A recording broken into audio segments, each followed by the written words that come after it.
assalamu alaikum.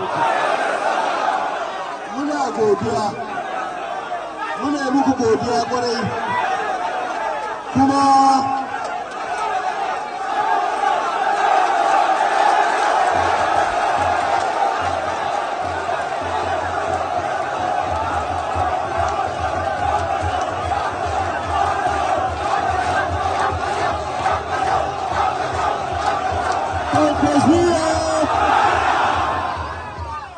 dawakin kudu ina son ba ku sako.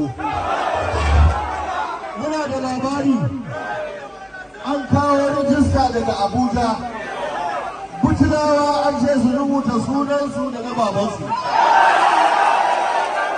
Idan kun je ku samu ɗan wani guri da waya, ku rinka ɗaukar hoton Butulawa domin nan gaba mu gansu, duniya ba ta gansu.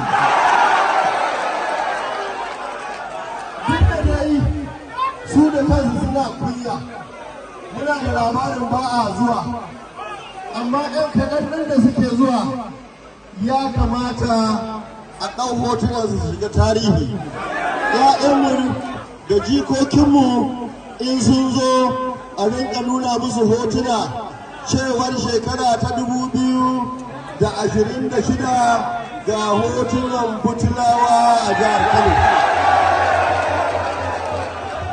Kuma ba dawakin kudu kawai ba, ku gaya wa ‘yan kwankwasiya da suke jihar Kano, wannan rijista tana da mahimmanci a je a makale da waya.